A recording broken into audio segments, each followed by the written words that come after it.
Hey parents, my name is Ronald Long and I'm the middle school pastor at the Wayside Chapel 410 campus, and I just want to say thanks for being here in our YouTube space. You probably clicked on this video in particular because you have questions about Echo Weekend, and I just want to tell you a little bit about what it is, why we do it, and why we think your student would really benefit from coming to Echo Weekend. So what Echo Weekend is our in-town discipleship retreat. If you've been in youth ministry for a while or you're familiar with it, it's our D Now or Discipleship Now weekend. And that is the main purpose. We want students to be discipled. All throughout the year, through the fall and spring semester, our students are in reverb groups. And those reverb groups are really a big part of how we try to disciple our students. Those reverb leaders pour into them for an hour during a week, during the midweek small group time, but also those same reverb leaders are reaching out on a constant basis, trying to make sure that your students feel connected, that they have a community, they have a group, they're teaching them the Bible, and it's a great time for your students to really feel like they have a community here at church. Now, the thing is, even if we were to add up all the time that they got on Wednesday nights and even some extra time throughout the week, throughout the entire fall semester, they might have around 20 hours or so with this reverb leader and with their group specifically. The purpose of Echo Weekend is to really get them with their group and their leader for a prolonged period of time. Give them a chance to really connect, to really get to know one another, and to really dive deep and study the Bible together to make a good foundation for that connection. And that's what we try to accomplish with our Echo Weekend. Now, normally what we do is it's a Friday through Sunday event, right? So students will go to host homes on Friday night. They'll spend the night at that home. They'll do Bible study that night. They'll play some games. They'll hang out. They'll connect.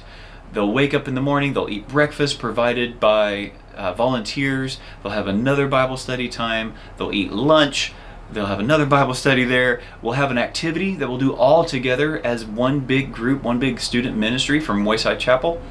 Then we'll have a worship service where we worship together, we learn from God's Word, we send them back to their host homes, and then they have another Bible study where they get together, they really dive deep, and then they spend the night again on Saturday night, wake up, and everybody comes to church on Sunday morning, kind of have a celebration Sunday, and then you as parents get to take them home again. Now, those host homes are a wide range of people. Some of them are people who are in our youth ministry. They're volunteers. They're people who are regularly a part of the student ministry here at Wayside Chapel. Others are people who just want to help out. Maybe they're empty nesters or young families who have large houses, and they say, hey, we just want students to come and spend the night on our floor, and we want to help out with the youth ministry, the student ministry, and have them be a part of what's going on. Or maybe it's just people who say, you know, we can't really drive around a lot, we can't really cook all that well, but we have a house and we want your students to come and to be a part. Each of these homes have everyone in their home who is over the age of 18 is background checked for our students' safety and for your peace of mind. They're people who we filter through, and so we get the chance to say, yes, we'd love to have you as a host home, or no, maybe not this year. And then we have just a slew of other volunteers who help out throughout the weekend with registration, with cooking meals, providing the breakfast and the lunch, helping drive students from the host homes to Wayside Chapel in order to have the event and do our worship service, and then back to the host homes and then the church on Sunday morning. It's a fantastic event. And there's a lot of moving parts. Barbara always does a fantastic job putting everything together so that you, as the parent, have very little to worry about.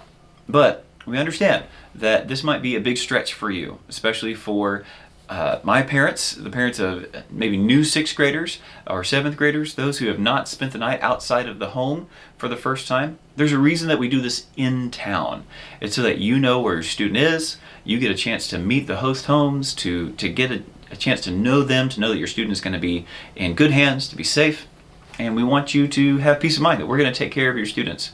All of our leaders know exactly what our expectations of them are throughout the weekend. They know how to maintain the group and how to work with them. It really is a fantastic weekend. But the purpose, like I was talking about earlier, is for your students to feel connected to the group that they're in here at Wayside Chapel. I understand there's only so much you can do at an hour at a time throughout a week, but with a large weekend, a large block of time like Echo Weekend, your students get a chance to feel really connected to the other students in their group, to the adults, to the church, and to the student ministry. And we want to offer them an opportunity to do that. So if you haven't yet, I really encourage you, sign up your student for Echo Weekend. It's going to be an absolute blast. We're really looking forward to it. And thank you so much for trusting us with your kids throughout this weekend. Again, my name is Ronald Long. I'm a middle school pastor at 410 campus. Thank you guys. Hopefully we'll see you at Echo Weekend.